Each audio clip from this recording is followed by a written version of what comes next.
The Legend of Sleepy Hollow is a folk tale among 34 first published by Washington Irving in his novel The Sketchbook of Geoffrey Crayon Ghent in 1819.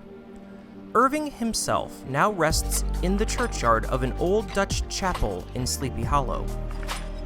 The stories inside were told from person to person for decades before ever putting pen to paper. For over 200 years now, people have told ghost stories from Sleepy Hollow, and they have even spurred movies, television shows, other books, graphic novels, a gruesome play for adult audiences, a musical theater production, often performed by middle schools, and even a short cartoon published by Walt Disney himself. There is one fact that we need to get straight right now. Sleepy Hollow is a real place, and I will do my best to describe it factually. I know a couple of people who have visited, including my wife, and the music teacher who taught me how to become a music teacher many years ago, who spent most of his life living about 30 minutes away from the real town. He said when he was engaged to his wife, they decided to finally visit. He's not religious, never has been, and does not believe in anything supernatural at all. One day I pressed him. I made him tell me about his experience visiting Sleepy Hollow. While he would not go into details, he did say that he will not be returning, and that currently, while still not religious, he is definitely shaken. He now believes that there is some other plane of existence for individuals somewhere between the realm of life and the realm of death. Although the original settlement date of Sleepy Hollow is unknown, the earliest date on record is 1655, when a Dutch colonist published a work mentioning it. Between the 1740s and 1760s, land in the area was changing hands quickly and treaties were being signed. In 1762, the town as we see it mostly today was laid out by Raphael Tanny. Many people believe it was named after U.S. Chief Justice Roger Brooke Tanny, but that is incorrect. Raphael named the town after himself. Eventually, after a few name changes, including Tarrytown in the late 1800s and throughout the 1900s, back and forth between Tarrytown, Tannytown, and Sleepy Hollow, the residents had outcries to honor their rich history. Sleepy Hollow would finally earn back its original name. The town and the surrounding areas unfortunately saw war and were subject to much bloodshed. On June 30th, 1791, President George Washington himself stayed overnight at the Adam Good Tavern. Lieutenant John E. Buffington of Company C, the 6th Maryland Infantry from Tannytown, received the Medal of Honor for gallantry in the assault on the Confederate fortifications south of Petersburg, Virginia, on April 2nd, 1865. But war, it seems, came to the town much earlier than that. In the 1790s, Sleepy Hollow was cleaning up from bloody battles of the Revolutionary War. October of 1776 was a scary time in particular. George Washington's army had suffered major defeats and lost the city of New York to the British Army. Many of Washington's men had fallen back towards White Plains, New York, where they prepared to defend themselves. Morale was plummeting among the Continental Army. It seemed the Americans would soon lose the entire war before the end of the calendar year. Many battles took place in the area around Sleepy Hollow, and there were many, many losses to Washington's men. However, the villagers had battles of their own. We know that Katrina Van Tassel was in fact a real person, and her family still owns land in the area today. The man who tried to win her heart, Abraham Brom Bones Van Brunt, was also a real person, although the last name Bones is fictitious. The main battle in the story is over Katrina's love. This fight is between Brom and Ichabod Crane, a schoolteacher who moves to Sleepy Hollow when the town opens its first schoolhouse. While historical records can find some people of the Crane family name in New York State, not all members are accounted for, and there are no records proving Ichabod truly came to Sleepy Hollow. While there are many, many ghost stories from the town, the most famous tale of all the legend of the Headless Horseman is told prominently. It was eventually reprinted in its own novel, simply titled The Legend of Sleepy Hollow. While the Old English style might be difficult to read today, the original text written by Washington Irving in the early 1800s is available to read for free today through many different ways. If the original interests you, you can go to Gutenberg.org. That's Gutenberg, as in the Gutenberg Printing Press, Gutenberg.org. Well, the history lesson is over. I will tell the following story in my own words, and I've had a great time writing this script for you. Now, on with our tale. Our story is set in the year 1790 in the countryside around the Dutch settlement of Tennytown or Tarrytown, in a secluded glen known as Sleepy Hollow. Sleepy Hollow is renowned for its ghosts and the haunting atmosphere that provides the imaginations of its inhabitants and visitors. Some residents say this town was bewitched during the early days of the Dutch settlement, while others claimed the mysterious atmosphere was caused by an old Native American chief curse. However, most agree that the hauntings inspectors most often see in Sleepy Hollow are from the Revolutionary War. Primarily, the Headless Horseman, the ghost of a Hessian trooper whose head was shot off by a stray cannonball. Hessians were mercenaries. They did not care which side of the war was right or wrong. They only cared who would pay them the most to fight. This particular Hessian was known for his bloodlust while riding his horse hard into battle, even against towering odds. He would use his sword to remove the heads of his enemies as he rode through their flanks. The legend says losing his head was retribution for the ones he took during his life, and he rises from the grave to search for heads to replace the one he lost.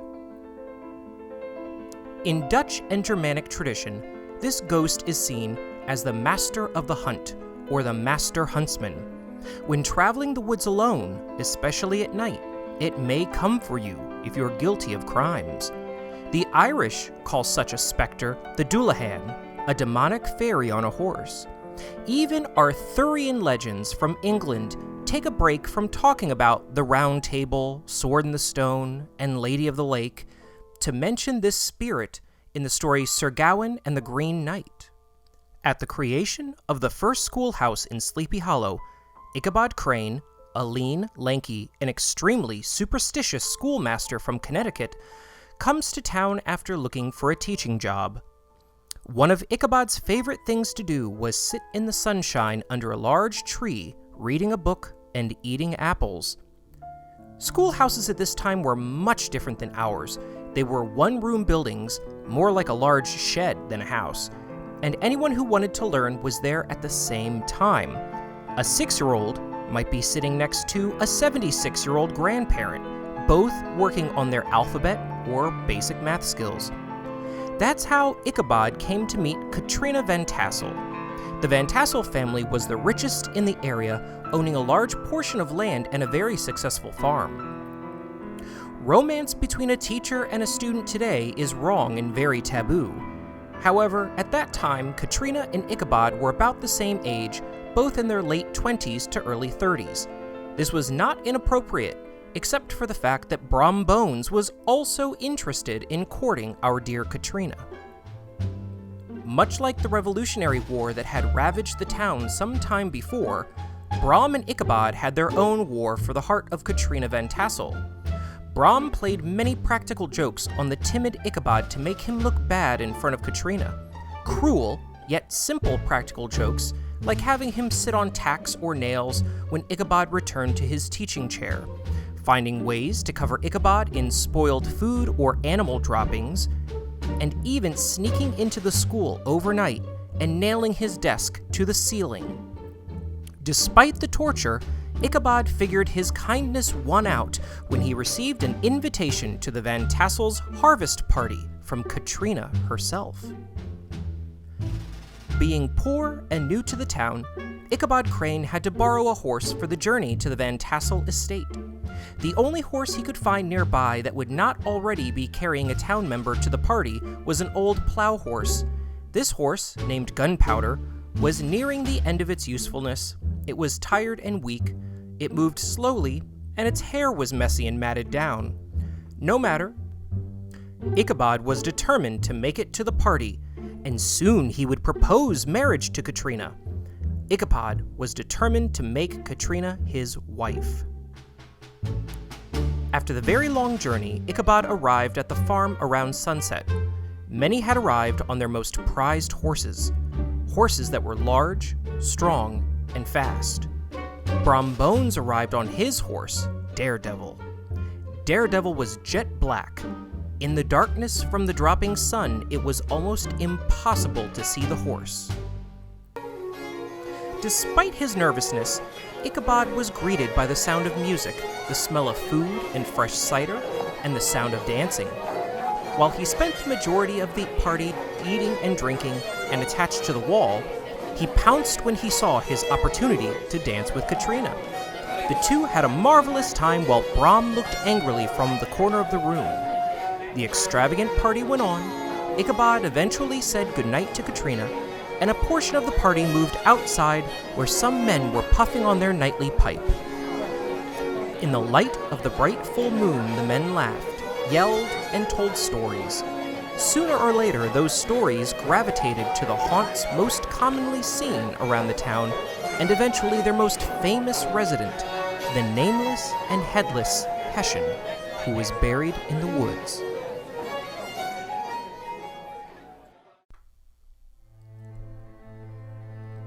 It was late now, very late, definitely past midnight into the morning of the next day.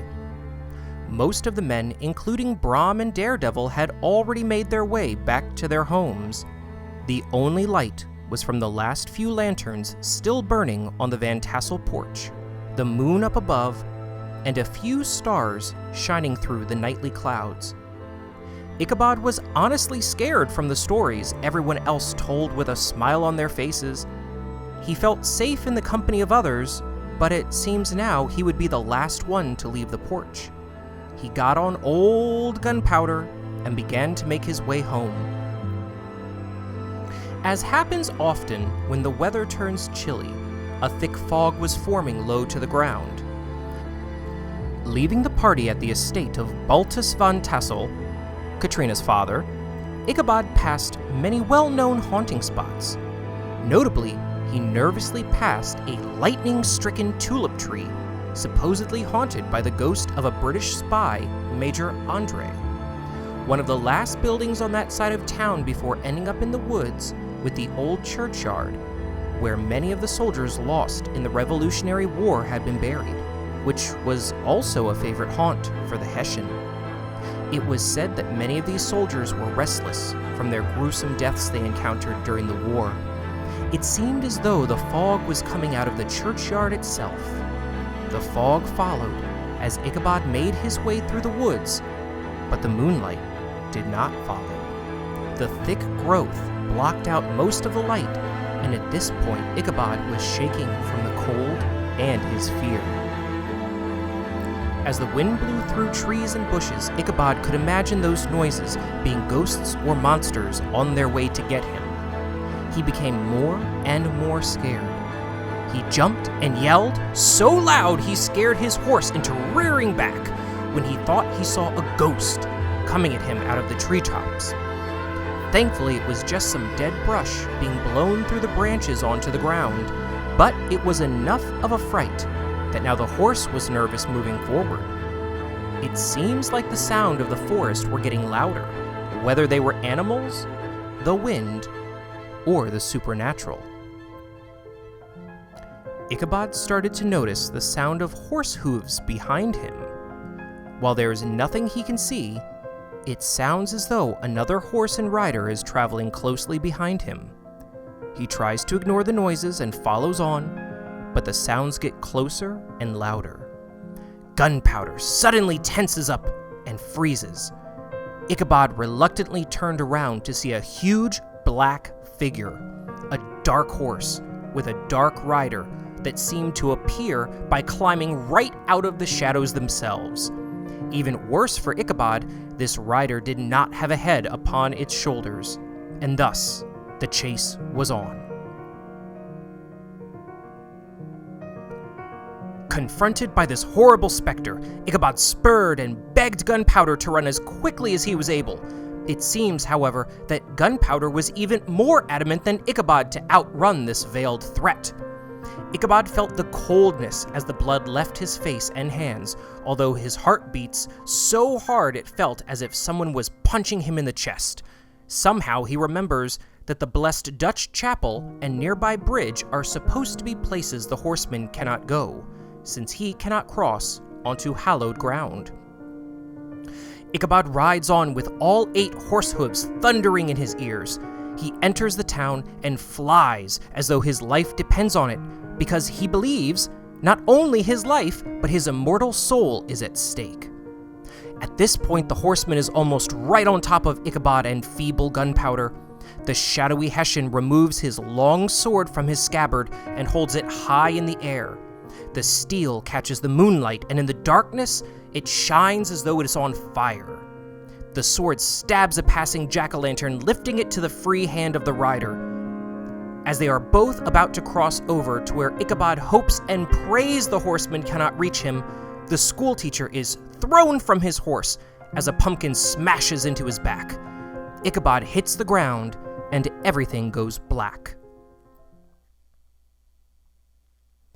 The next morning, Gunpowder has made his way home without Ichabod. The townspeople who heard the commotion go looking for Ichabod, but all they find is his hat and a smashed pumpkin at the bridge next to the chapel. Thus ends my adaptation of the Washington Irving tale. But we are left with many questions. Was Ichabod frightened off, never to return? Was his soul taken by the Headless Horseman? Or was this another prank by the jealous Brom Bones Van Brunt? One of the most compelling parts of the original Irving story is that this is where it ends. As a reader, you need to take the evidence collected from the story and create your own ending based on your thoughts and your beliefs. Other adaptations in book and film have no problem telling us exactly what they believe happens, but the original is still a mystery.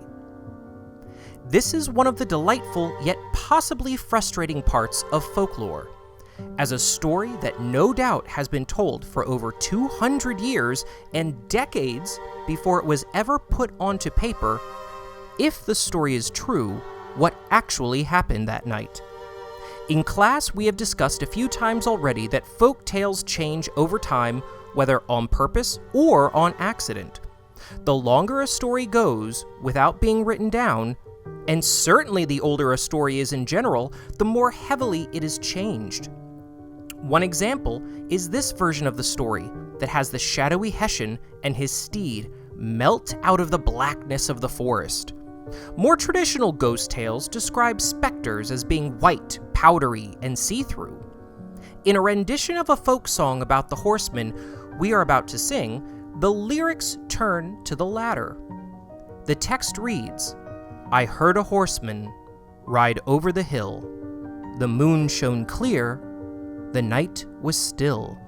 His helm was silver, and pale was he, and the horse he rode was of ivory."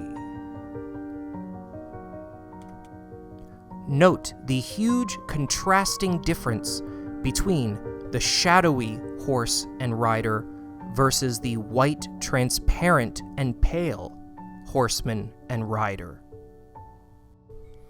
Or perhaps this one.